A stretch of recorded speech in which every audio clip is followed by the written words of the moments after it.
Well, to everyone here in Mountain View, welcome. Good afternoon. For the Googlers tuning in around the world, good morning, good evening to you as well. We're in for a treat today. We're here with Erik Larson. Erik, thanks for being here. Thank you very much. Thanks for having me. So Erik, as you all probably know, is the author of a number of best-selling books, some really great ones. Devil in the White City, Thunderstruck, In the Garden of Beasts, and his latest book, which we're here to talk about today, Dead Wake, The Last Crossing of the Lusitania, is now #1 on the New York Times bestseller list. We've got some prepared Q&A. We'll take some time, maybe halfway through, half an hour in, to take some audience questions. I'm sure that you have many out there, and we're good to go. I'll begin with a general one, Erik. So what's the process you go through to pick your subject material, and how did you stumble across the Lusitania?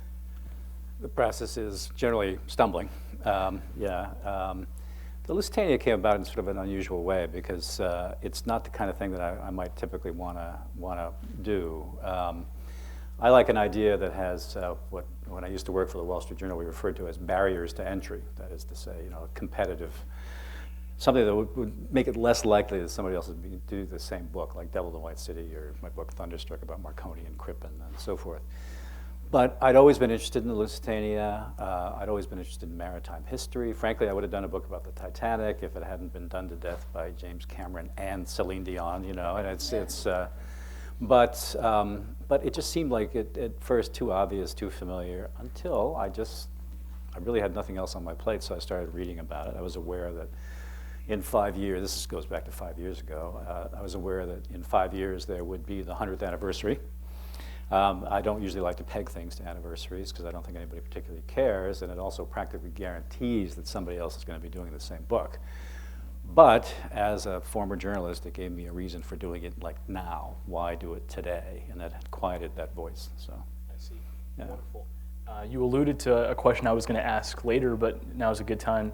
Why has the Lusitania not received the same intrigue as something like the Titanic? Leo DiCaprio.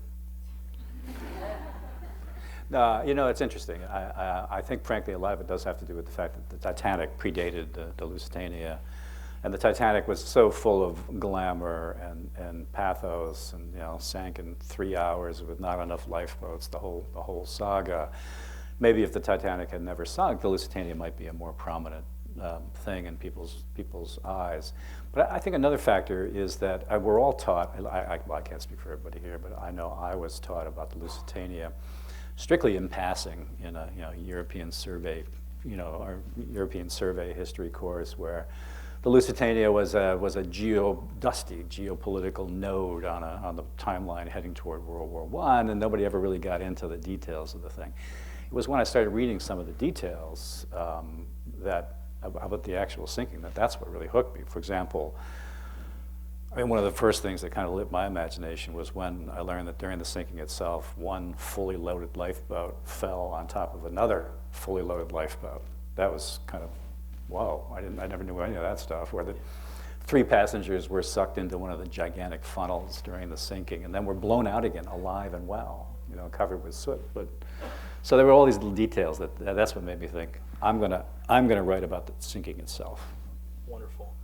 I think the context of these passengers knowing about the Titanic disaster just 3 years prior, that actually sets up the first theme I'd like to chat about today, which is intel, both of the passengers and crew that are heading out on the Lusitania, but then also the folks in Britain and around the world who are monitoring what Germany is doing. Right. So we talk about the passengers first.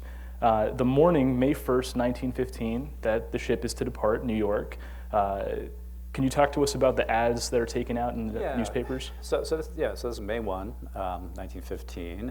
It's a Saturday morning. And in the newspapers in New York that morning, there was an advertisement, actually, let's call it a notice or a warning, from the German embassy aimed at anybody who was going to be traveling into the so-called war zone around the British Isles. It was not aimed specifically at the Lusitania, and frankly, it was in there that day strictly by chance, one of the many weird chance things that happened in association with the Lusitania. But it essentially reiterated that there was this war zone, and if you were going to sail to the United Kingdom, you did so at your own risk. Now, in the New York World, this ad was right next to Cunard's ad for the Lusitania. And elsewhere around the country, it was interpreted that the ad was aimed at the Lusitania. It was not, but that was how it was perceived. And yet, 2,000 people got on that ship that day, you know, and only like 2 or 3 people canceled. Now, if it were me, and somebody said that, you know, you're going to fly from here to London, you know, at your own risk, I'd be off that plane so fast, you know. Right. Well, that's actually the heart of the question. Why do these people get on board? There's a great quote, and forgive me, I don't have it in front of me. Somebody describes how the entire voyage, the passengers are thinking torpedo, eating, eating, and dreaming submarines and torpedoes. Yes. But that was one passenger. I don't know that that was commonplace among the passengers. I think one of the things that I find when doing this kind of history, and it's referred to as narrative nonfiction. I don't particularly like that label, but one of the things that I have found in doing my books is it's very important to put yourself back into the point of view of the era, POV, as screenwriters like to call it. And so you can't look back and say, what on earth were those people thinking? Why did they get on that ship? You can't do it. You have to put yourself in the mind of the passengers back then. And what was going on then really was, first of all, there was this belief that the Lusitania was too big. It may sound familiar in terms of banks. It was too big and too fast to be caught by a submarine. There was also the prevailing and pervasive belief that the rules of maritime warfare forbade any sort of attack on a civilian liner, which was in fact the case for the prior 100 years. But what nobody really realized even yet was that the rules were changing very, very quickly because of the submarine. And then further, one other component was that Cunard was assuring people that by the time the ship entered the so-called war zone, it would be under the protection of the Royal Navy, which turned out not to be the case. Sure. Wonderful allusion. Speaking of rules of maritime engagement, it's all changing with U-boats and submarines. Can you talk to us about Room 40? Yeah, Room 40 was one of the things that really surprised me as I got into the research. Room 40 was this top ultra secret entity within the Admiralty in Britain that was set up very early in the war to take advantage of 3 nearly miraculous events, and that was the acquisition in short order by British intelligence of the German navies and actually the diplomatic side of things as well, the 3 most important code books that the Germans had.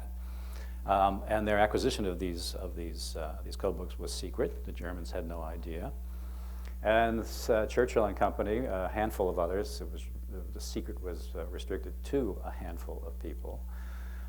Churchill felt that these code books could be used to great advantage. This establishment, Room 40, named after the room in the Admiralty building, the old Admiralty building in London, their job was to take wireless messages from the German Navy that had been intercepted, decode and decipher them. And in so doing, they became actually very adept. They were reading just about every German naval communication throughout most of the war through this entity, Room 40. Okay, so what did they know as the Lusitania is actually making the voyage? Things are changing out there in the war zone. What did Room 40 learn about? Room 40 knew a lot about this the submarine that ultimately sank the Lusitania. The submarine was U-20 under the command of one Captain Walter Schwieger. And what Room 40 knew was, first of all, they knew exactly what his orders were, and they were not to sink the Lusitania. They were to sink any large troop transport that he encountered. They knew what his orders were. They knew exactly what time and day he left Germany. They knew his exact course for the first 24 hours because his radio man sent position reports back to base as a sort of way of testing reach and range of wireless, the apparatus on the submarine. So that in that first 24 hours, I knew exactly, as if using a sextant, knew exactly where the submarine was. Most important, they knew, because of intercepts, exactly where U-20 was supposed to set up its patrol, which was right off Liverpool, right in the path where all the Cunard ships come and go, where many, many other ships, cargo and otherwise, passed. Okay. And do they follow what U-20 does? There's other vessels that are coming before the Lusitania. Does the threat change it at all? Well, what happens is, at some point, inevitably, U-20 lost radio, wireless contact. There was no voice radio at that point. Lost wireless contact with its home base, and therefore, Room 40 had nothing to intercept. But the presumption was that should have been that U-20 was still moving down the far side of the Irish coast toward its patrol zone. But then came the 2 days before, the day before the actual sinking, the 24-hour, 40-hour period, where the Lusitania, where U-20 made itself known in a very, very dramatic way, sinking 3 ships in short order. Okay. And I think that's the heart of what my question has been after reading the book. You also refer to Churchill. I think he'd written a letter where he'd said that as Germany talked about this war zone. Well, this is early in the war. I think you're talking about the letter he wrote to the Board of Trade. Yeah. Where he says, it's very interesting what he wrote, and has a subsequent resonance that's very compelling. He's writing about how important it was, Britain being, of course, an island nation, needed all the supplies it could get by sea. And he was writing about how important it was that Britain get as much traffic, merchant marine traffic, cargo ships, civilian ships, from America as possible. And then comes that very telling paragraph where he says, and if any of that shipping gets into trouble, all the better, all the better. And this is before the Lusitania? This is well before the Lusitania, yeah. You fall short in the book, I think, of calling it an all-out conspiracy, and I wonder why. I didn't have the material to call it a conspiracy, so I hang it on a prominent British naval historian who does call it a conspiracy, and actually had a change of heart, frankly. Early on, this historian, who in fact was a former member of British naval intelligence, early on he said, he had said in a book that sort of glancingly dealt with it, he said that the failure to do more with the intelligence with regard to the Lusitania was, as he put it, a monumental cock-up. But then later in life, as more evidence emerged, in an interview that is now on file in the Imperial War Museum in London, something very telling. He says, as much as I love, this is him speaking, he says, as much as I love the Royal Navy, he says, I've come to feel that there was a plot. I don't know where it came from. I don't know who was the originator. He says, but there had to be a plot. And then he says, if there wasn't, would somebody please tell me otherwise? So I hang it on him because there is no smoking memo. However, there is this accumulation of really interesting evidence about that. The Lusitania was essentially left completely unprotected, even though everybody knew this ship was coming. It was foremost in the sort of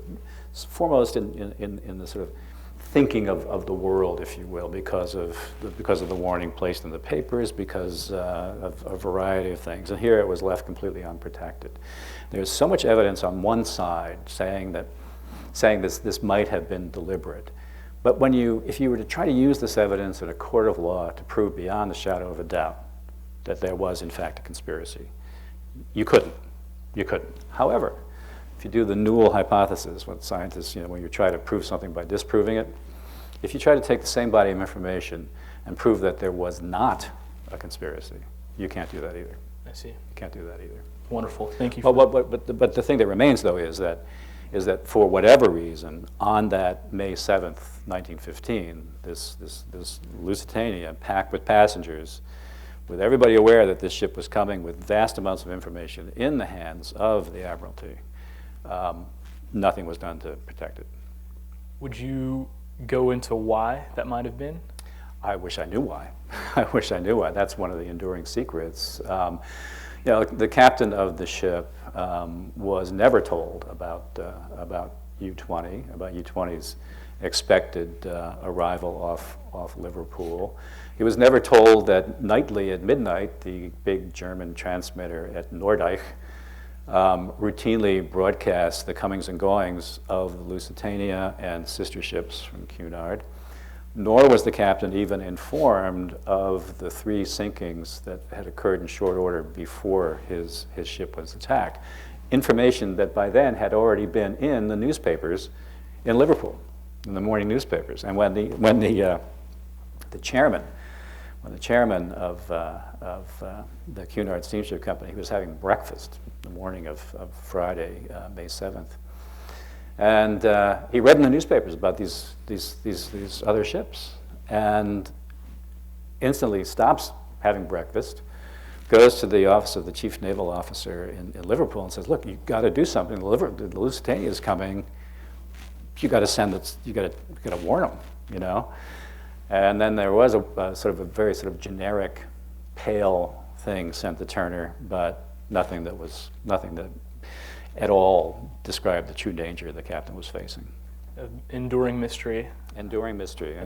But it's not that, frankly, it's not that huge part of the book. The book really, the point of the book is to really try to bring to life the human dimension of the thing. I mean, the thing that, in addition to just the details that kind of lit my imagination, the thing also was that drew me to the project was that in my first exploratory visit to an archive, which actually was down here at Stanford University at the Hoover Institution, I became aware, they have a modest Lusitania collection. There are vast resources in the United Kingdom, which I tapped for this book. But very early on in the process, it gave me a sense of something that I had not had on any of my previous books, and that is that the depth and richness and texture of the material available about the Lusitania seemed to offer me a whole new opportunity to tell the story, to essentially put on my Alfred Hitchcock hat and tell the story in as suspenseful a way as possible, in a way that would put us, hopefully, readers on the ship and experience what the people there were experiencing. But it's, I guess, sort of hard to convey. I mean, but just the texture of the material, from telegrams to the war log of the submarine commander, which was eventually found and translated by German naval intelligence, which tells exactly what happened in that entire dismal patrol that submarine commander took from the day he left Germany to the day he came back, including narrative passages about being chased by destroyers, horrible weather, failed torpedoes, the whole deal. And so all this stuff taught me that I could tell this story in a very different way, and that's the thing that made me finally pull that trigger. Wonderful. Probably couldn't have asked for a more perfect transition to the second of two themes I kind of wanted to cover, which are the characters. Now this is obviously not a work of fiction, but I found virtually every character that you dive into to be so complex, so human. I don't want to steal your thunder, but I want to just briefly share the two favorites that I had, and we will talk a little bit about captain and commander of U-Boat 20 and Lusitania, but before then, the first is a certain Dwight Harris. So Dwight is leaving New York, and I guess compared to the other passengers who just seem to be getting on the ship, he seems a little cautious, a little hesitant. And so before the voyage, he goes and buys a personal custom Wanamaker life belt for himself, which to me seems akin to getting a personal life preserver before I hop onto an airplane. It was, yeah. And so he gets on the ship, and even as he gets on, he's thinking, he's analyzing. He decides, if this thing is going down, I'm departing the ship at the bow. And sure enough, after the attack, he thinks, do I have time to go get my custom Wanamaker life belt? Nope, okay, I'm gonna go jump. He goes a couple decks down, he's about to and before he jumps, he's offered to enter a lifeboat that's half empty, but he thinks, no, those are going to be some really in-demand spots in the lifeboat, I'm going to jump.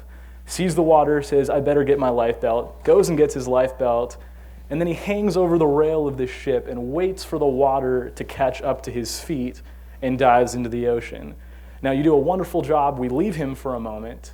We talk about other people. The next time we see our friend Dwight, he is passing by a lifeboat that's empty except for two crewmen, I believe, who are on board. Right. Something like 6 out of all the lifeboats actually make it into the water. If you find a lifeboat with only 2 crew professionals on board, you get in. And he waves them off and goes for a swim. Right. Well, now I'm not going to reveal any more about Dwight Harris because I don't want to give it all away. But Dwight Harris was, in fact, my favorite character, but mainly for the main reason being that, well, first of all, I love the fact that he was thinking ahead and went to shopping for his own life jacket. I thought that life preserver. I thought that was very cool. But what I really liked about Dwight Harris was the fact that in this lengthy letter that this is the reason we know about all this about Dwight Harris is because he wrote a very long, very good letter to his mother afterwards. And that's, anybody who's in this book, by the way, is in there because they left a very detailed record somehow. But what I love most about Dwight, you know, he's on his way, he's got his engagement ring, he's going to get married in England, or at least ask his girlfriend to get married, and but he's just so full of enthusiasm in this letter at having survived this disaster. I mean, every other sentence has multiple exclamation points, you know. So enthusiastic, not just at having survived, but also at having been a big part of this, you know, this, not a big part, of having been part of this immense historical disaster. So that's why I just love, he had to be in the book. And he's not even the most prominent character. No, yeah, he's a minor character relatively. Yeah. He's your favorite, is he the one you most identified with? Most identified with? I don't know who I identified with most, frankly. I can't say that I really identified with him. I can't say that I really identified with anybody except maybe the submarine commander. Okay. I mean, you know, I mean, the commander, we were going to talk about that a little bit later. I don't want to jump the gun, but maybe I will anyway. But, you know, the thing about the submarine commander. It's a wonderful transition, yeah, please, yeah. That was one of the surprises to me. You know, when I got into this book, I was thinking, God, you know, I sure hope this guy has like a huge scar on his face and wears a monocle and the whole deal, right? But no, I mean, this guy was a 30-year-old guy, handsome, blue eyes, charismatic, charming, kind of guy you'd want to go out and get a beer with, you know, and his crew loved him. One time he had 6 dachshunds aboard his submarine, you know, 2 parents and 4 puppies. You know, his crew loved him. A fellow commander said of him after the war, said he couldn't hurt a fly. He couldn't hurt a fly. You know, history kind of proves that opposite. But I really kind of, I can't say that I identified with the submarine commander. That would be an awful thing to have stamped on my resume. But he was a surprisingly compelling and sympathetic character. And I'm a little troubled by the fact that, am I allowed to mention Twitter? I'm a little troubled by the fact that that now that I'm on Twitter and I hear things from readers, often things I don't want to hear, but I hear things from readers, and one of the things that I'm finding very fascinating is that quite a few have told me that as they're reading the book, they find themselves rooting for the submarine commander. That's kind of appalling, but maybe understanding also. Thank you for sharing that context. I think prior to, I think day 3 of U-20's mission, we get that sense of Schwieger. He takes the ship to the submarine to the bottom on Christmas Day so they can have a big music party. Yeah, he rescues the dogs from another vessel that he sinks. One that struck me is he saw a horse jumping into the ocean after sinking a vessel, and he orders a dive, stops looking at the periscope because he couldn't bear to watch. Yeah. Things changed for me on day 3, where I think the first boat he comes across, I think it has sails. There's like 6 men on board. It's a fishing vessel. Yeah. Yeah. Why is he sinking these boats? Well, you know, it's all about tonnage. It was a game of tonnage. Didn't matter what you sank. The point was to sink things. And among the German submarine commanders, the point was to accumulate as much tonnage as possible. That was the way you got to the point where you would be considered a submarine ace and receive your reward, your honors. And so it didn't matter. Didn't matter. Now, he would have preferred to sink something much larger. And it was also actually smaller vessels allowed him to use his deck gun, which was his preferred method of sinking ships that of a below a certain size, because the deck gun was reliable. He had like 300 shells in his armory on the submarine. The deck gun, his gunnery crew was deadly accurate and fast, and so he knew he had a lot of assurance that when they fired a shell, it would strike and blow up. He did not have that assurance with torpedoes. The German Navy did its own tally and found that 60% of torpedo firings failed for one reason or another, and Schwieger himself had that experience on this on this patrol, which makes it actually even more remarkable that he actually did manage to sink the Lusitania. He's a conflicting character, or conflicted character. He wasn't conflicted, but he's nuanced. He's nuanced. He is. Let's say that. Yeah. Absolutely. Yeah. There's more. I don't want to give too much away. I'm sure you don't either. One more thing on U-20 and the crew. One more character I'm gonna highlight is a squat fisherman with a giant flaring red beard who was a great accordion player. He looked like a gnome, could neither read nor write, but apparently had an appeal to the opposite sex because Schwieger gets multiple letters from different women saying, "Let this guy come home, I have to marry him." Right. What made you want to explore the U-20 crew and talk about their? Oh, it's just part of the story. I mean, once I realized that, once I realized the detail that was in the submarine, in the submarine's war log, this chronicle of its entire journey, I knew immediately, what the structure of the book was going to be. It was going to be the convergence of the ship and the submarine. I mean, that's the logical, suspenseful convergence. And so, the context was very, very important. You had to get to know some of the crew. I mean, to the extent that you can. I mean, there isn't that. The record of who was aboard is not that rich, but there are accounts available, and there are, people who were interviewed after the war, and so, I felt it was just absolutely necessary to have a good sense of what life was like aboard that submarine.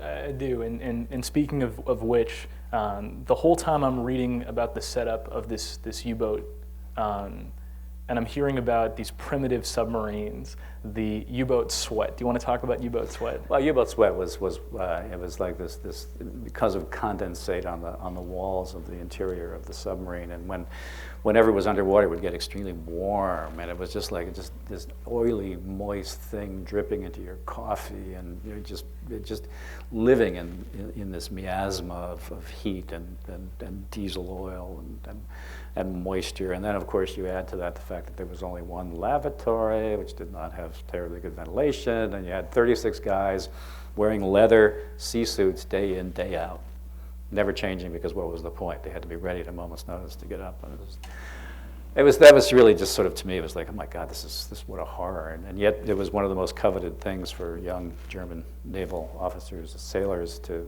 do, was to join the submarine service, because you were assured of action. And yet, the other thing that kind of surprised me about the submarines, these German submarines, they weren't particularly good at being underwater.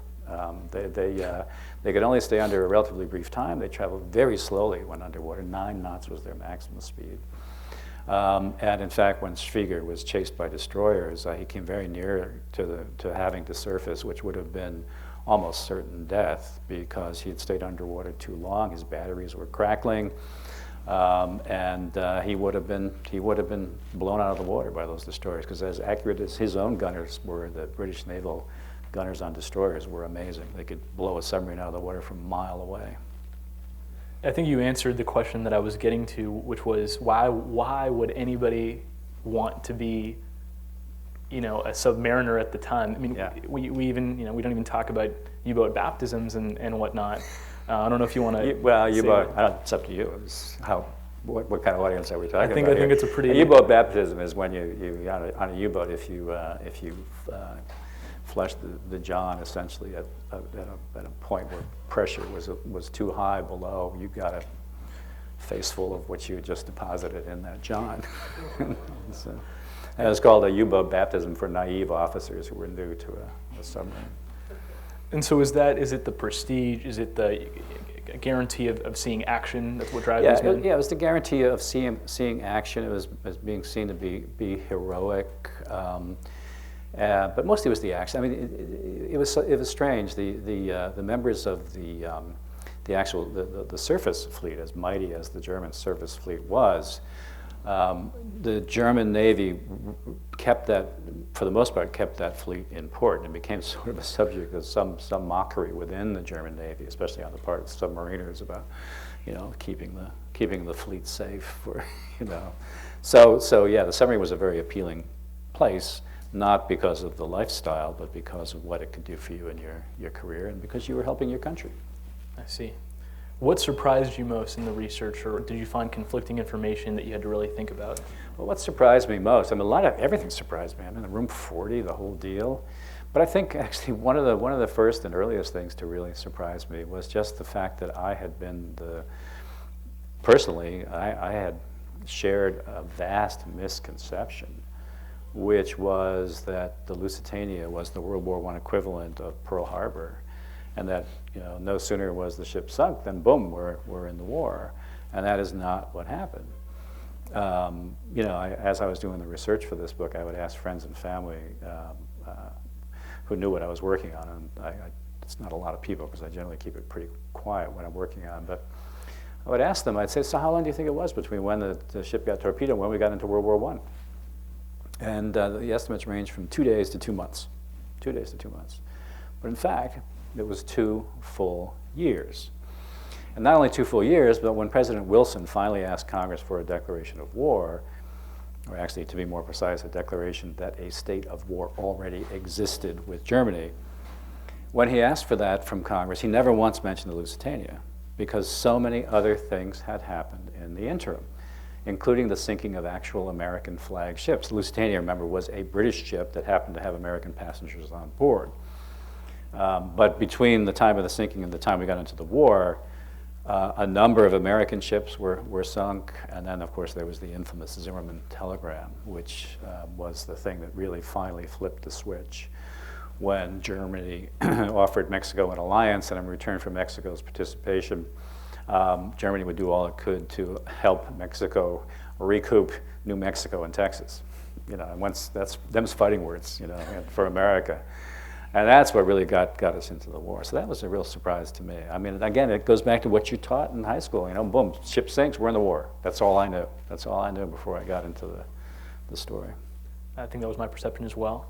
Why don't we turn it over if anybody in the audience has any questions? Yeah, sure. You can ask me anything except one question. That's the question. No. You can't ask me what I'm working on because I'm not working on anything, and it gets me very upset. Could you talk a little bit about Churchill changing the rules of engagement? Well, Churchill, it wasn't Churchill who changed the rules of engagement. It was the German Navy that changed the rules of engagement. Churchill was, he was one of the early doubters about the submarine, and actually he was. There was a guy in the Admiralty, Jackie Fisher, who was Churchill's number 2, and he was one of a couple of people who foresaw the actual impact of the submarine, which is a very, very new thing. And in a paper that he wrote, where he would forecast that submarines would be used to sink ships without warning, sink merchant ships, and so forth. Churchill rejected that completely. He thought, no, this is too incredible to believe. Nobody's going to do that. So it was Germany that changed the rules. Then it was the submarine that was the fulcrum for that change of rules. And then, one thing led to another, and everybody was changing the rules. So that's it. I think there was one rule that got changed, which was the firing over the bow, and that usually would stop a ship. But, well, that went out the door before anybody even said boo. I mean, that was one of the old cruiser rules, or the so-called prize law rules. The whole point of those rules had been in place for essentially 100 or more years, governing how military ships could engage civilian ships. At all times, the crews and passengers of those ships had to be kept safe. These are the old rules. They had to be kept safe. Passenger ships, you could not even attack a passenger ship. That was forbidden. And those are the rules that the submarine and the German Navy essentially threw out as of the spring of 1915. Cool. And collecting some questions from the live stream here, we have one from Hiram in the DC office. There were apparently spies on board. During the sinking, was there any attempt to capture or rescue them, or any narrative from their escapades? Yeah, there were three German stowaways aboard the ship. Apparently, one had a camera, and they were quickly discovered by the crew, and then they were locked, not in a brig. The ship didn't have a brig, but they were locked in a somewhere down below. And to the best of anybody's knowledge, when the ship went down, they were still locked locked below. What they were doing aboard, nobody knows. There's speculation that they were looking for evidence that the ship was carrying munitions. It was. That was not a secret, as much as people might like to think it was. So anyway, that's the story of them. How often does your research for any of your books involve new material, and how often does that new material change the conventional narratives? You know, in every project I do, to a lesser or greater extent, there is new material that I come across, and often a new perception that I bring to it because I'm looking at it fresh. In the case of the Lusitania, the new, frankly, is the telling. Although there are a lot of new bits in the book. I mean, they're not going to make newspaper headlines, but they're there. And I love coming across them. But you know, that's one of the things about. That was one of the things that made me a little bit hesitant about doing a book about the Lusitania, was the fact that, you know, it had obviously been done before, but I did it best. Thank you. Yes. So I often recommend your books to my friends that think they don't like nonfiction because they're so engaging and so rich. And earlier you said you don't like the term narrative nonfiction. Can you explain that a little bit more? Well, yeah, okay, so it's because, well, first of all, I just don't like labels. I don't like labels. For example, I think one of the most awful labels that apply to literature is chick lit, you know, chick lit. And I think any kind of label distorts perception. On the other hand, I don't know what you'd call it otherwise, except just maybe good nonfiction storytelling. So it's my thing. I mean, I get, you know, other people call it immersion journalism. I hate that. It's very appropriate in terms of a sinking ship. And then the worst of the worst, though, which is what was applied to Truman Capote's book In Cold Blood, which is a great book. Although nobody really knows exactly how much of that was real, how much not, because he never left footnotes, and it was, you know, whatever. But that was referred to by him. Capote himself called it a nonfiction novel, which is like bizarre. It's a novel or it's not, you know. So I just don't like labels. I don't like labels. Thank you. Keep recommending the books. Could you talk about what your process is like for researching, writing, and editing? Yeah, sure. It's incredibly neurotic and anal, really. The research process, it begins with parachuting into archives. I mean, I love archives. You know, every day is like a detective story. And the way you do it these days, you know, you go in, you bring, of course, nobody photocopies anymore. You bring in a digital camera and you photograph things. My MO. Well, for this book, my wife was able to take a sabbatical from her job, and we based ourselves in Paris for 6 months, so I could just take the channel to the UK. I hate to fly. So I could just take the channel and go to all these great archives in the UK. My MO is to go for about a week, plunge into, let's say, the National Archives of the UK at Kew, plunge in, photograph everything that even looks remotely like it might be useful. I don't read the whole thing while I'm there because that could take months, and I don't want to pay the hotel bills. You know what I mean? So I go in. I take. You know, I mean, I may, by the end of the week, I may have 1,500 photographs in my. You know, I'll fill up a memory card, and then when I get back to my home base, or in this case it was Paris, I process all that stuff. You know, print out the actual images, and then read them, and then when I'm done with that, I go back for more. And then finally, I end up with stacks and stacks and stacks and stacks of documents, sort of loosely arranged, you know, not typically by content, but more by my research trip, because that's how I'll remember them best.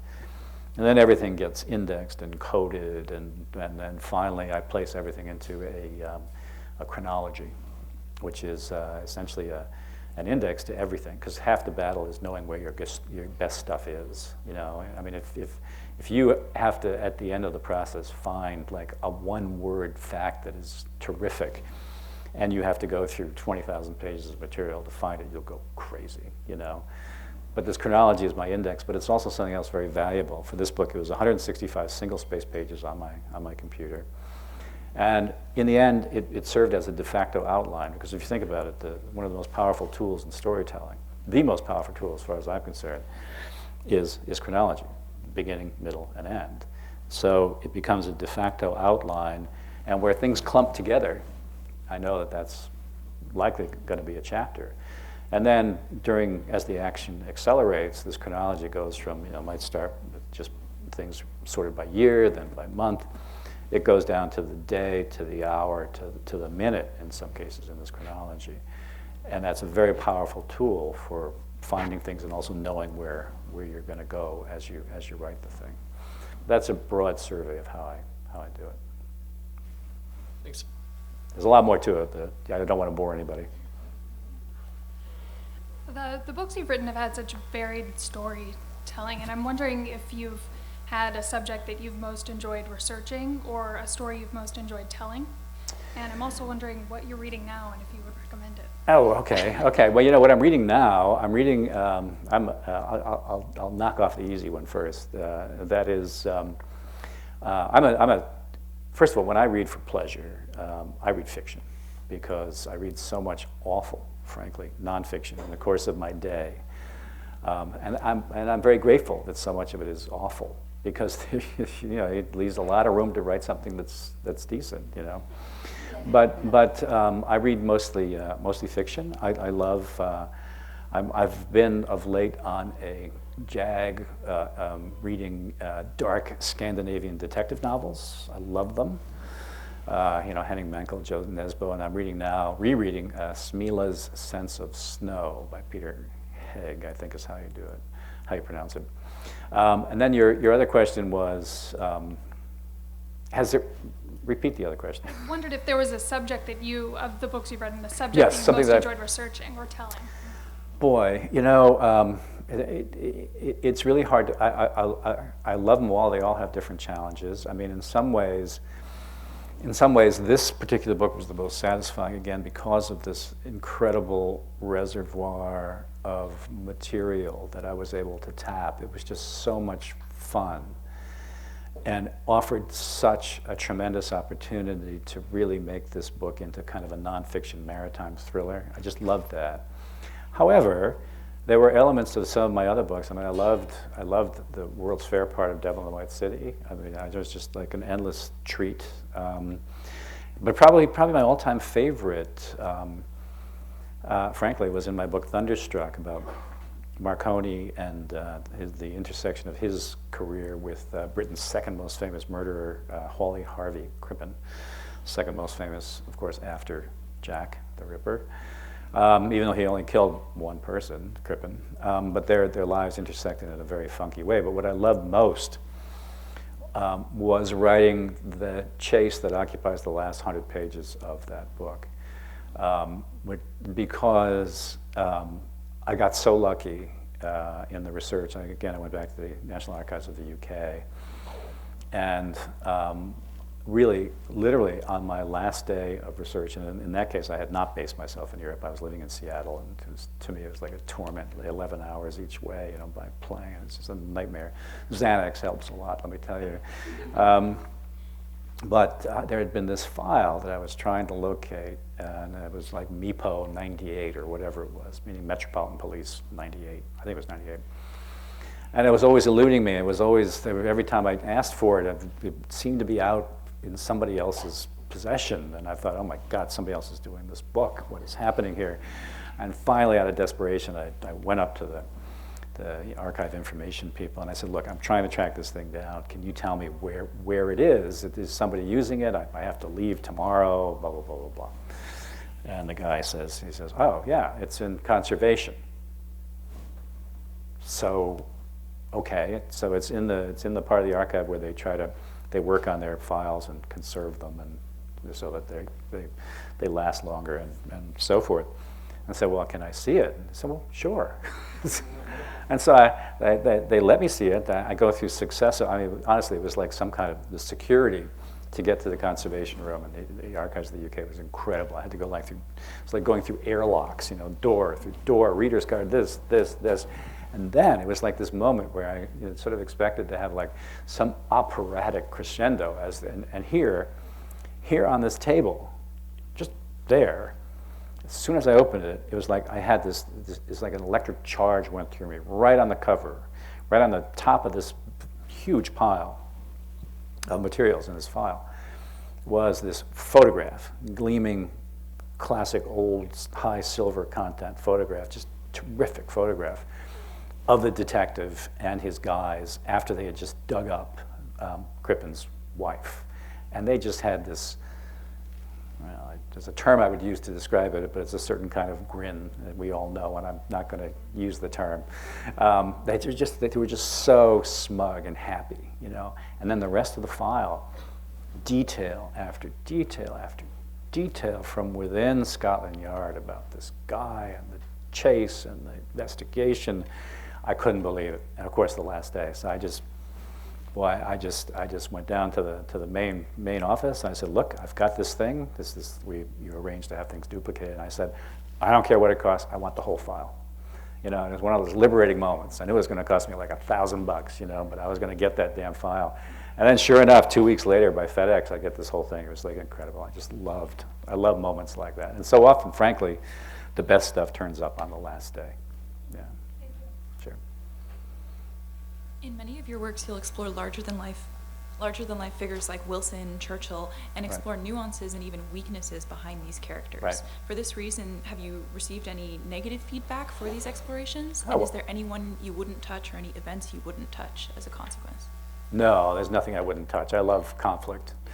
No. I mean, I love nuance. I don't believe in heroes. When I read anything that sort of contains a saga of an unalloyed, hero, I wonder, okay, what are you not telling me? Because people are people, you know. I mean, Churchill, you know, I mean, he was essentially fired from the Admiralty during World War I for the carnage in the Dardanelles, and then redeemed himself, again in World War II. But nuance, I think, is everything. I mean, Wilson, you know, I mean, during this period, you know, context is everything. He was head over heels in love with his girlfriend. Well, not yet his girlfriend. She was holding him at bay, and he was writing these incredible, passionate love letters, to her. And when I came across that, I was like, I don't care.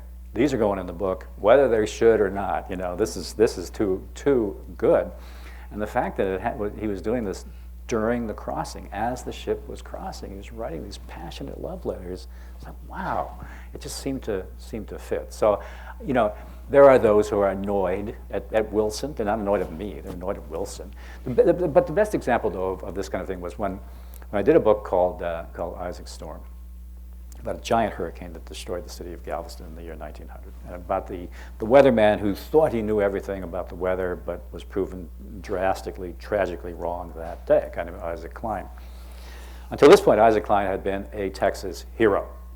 Like he might as well, frankly, have been, at whatever it was, San Antonio, where, the thing that the Texans always talk about, the Alamo. He might as well have been there, He might have been there in the Alamo, I don't know, for all I know, but he should have been for how they viewed him.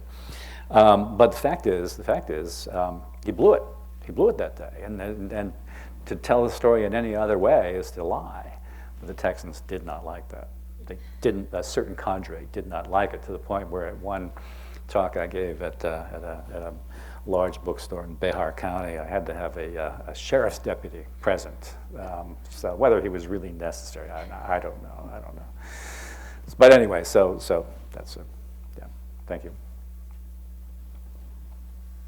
I'm wondering if you have any advice for aspiring writers. Some time ago, I learned of an incident that happened in World War II that just really struck me as, oh my gosh, this is just a fabulous story. And I went and did a little bit of research. And someone actually has already written a book about it, a very small one. But I don't think a lot of people know about this particular incident unless they happen to be around there. So, it's something that is certainly in the historical record, but... What was the idea? The idea is... no, I'm kidding. We'll talk about it offline. Don't tell me. Yeah. So what... as far as doing something that perhaps has been done before... Well, first of all, never be put off by something that's been done before, because no matter you are approaching it in a way that is invariably going to be fresh because it's you and not somebody else, right? I mean, look at the number of biographies that have been done on Wilson. Look at the number of biographies that have been done on Teddy Roosevelt. You know, I mean, it's been done, but they're doing it again because they feel that there's some way that they're adding to the story, that they're making it better. Something is happening that you're bringing to the party. So you have to have that confidence to begin with. The fact that somebody already did a small book, well, all right, so that's one of the books that you use for your research. You know, you put that in the bibliography, and you know, then you go ahead and do yours, and you find hopefully more stuff. But the most important thing is to find the stuff first. You know, you can't fake it. You can't. No offense to Google, but you can't just Google things. You know, you got to go to the scene of the crime, if you will. You will find things that you would not find through targeted search. You need to be there. You need to touch things. You need to find those secret troves of materials and documents, because you know what this other guy got, there may be 10 times as much. You know, he may simply have not found it. He may not have gone to the archives to look for it. He may be hiding things. I mean, you know, you never know. So that should never be an obstacle. I mean, if I had used, you know, now that, as I said, that bothered me a bit about the Lusitania, was the fact that others had done it. But then once I realized, you know, I could bring something new to this picnic, I felt free to do so. You know, so I wouldn't use that as an obstacle. But the bottom line is just do it. You know, writing isn't going to happen unless you do it. You know, so yeah. I have a question about the reaction in Germany after the sinking, and then the change of the way that the U-boats would, you know, engage with ships from restricted to unrestricted and back again. Right. Did that, you know, fundamentally alter the course of the war? Did that, you know? Yeah. I mean, what happened in Germany, I found to be very interesting, was that in the German hierarchy, civilian and military, there was actually a division of opinion. The civilian leadership did not want the Navy to continue submarine warfare against civilian shipping for fear that America would come into the war. However, the German naval commanders eventually gained ascendancy with Kaiser Wilhelm, persuading him that through this amazingly detailed plan, this sort of methodical German thinking, that if they instead went to completely unrestricted warfare, that they could bring Britain to her knees within 5 months. Had to start on February 1, 1915, but they could bring Britain to her knees in 5 months exactly. They had the timetable, they had the whole thing worked out. And this persuaded Kaiser Wilhelm to say, yes, okay, good, we're going to go totally unrestricted warfare. And this, again, is in 1917. And this is, in fact, what got America into the war. The civilian leadership's worst fears were realized when they started sinking American flag ships, including one that carried a mother and daughter whom Wilson's girlfriend knew well from Chicago, and they were killed in one of these sinkings. So you know, that was a material change in German strategy, and it's the thing that really cost them the war. What was the other part of your question? That was it. Okay, good. One last one, Eric, if yes. you don't mind. Over the course of your career as an author, or over the course of writing this book, how have you changed? I haven't been asked that question. I've become a happier person. Really? No. How have I changed? Well, you know, much more confident about the whole process, and about certain instinctive things that now come to me more naturally than did. For example, you know, knowing when I have enough research, knowing when the time has come to start writing. I've got a good instinctive sense of that now, and also knowing when an idea, once I have settled on an idea, knowing when it's going to work, what it needs, what elements have to be there. And before I might have tried to talk myself out of it, you know, but now I know I have a real sense of that. And also, what else has changed is that it has helped me put my kids through college, and I don't have to worry about that anymore. Well, Eric, I think we're at time. Thanks so much for being here. That was Pleasure. wonderful. Thank you. Thank you. Pleasure. Thanks.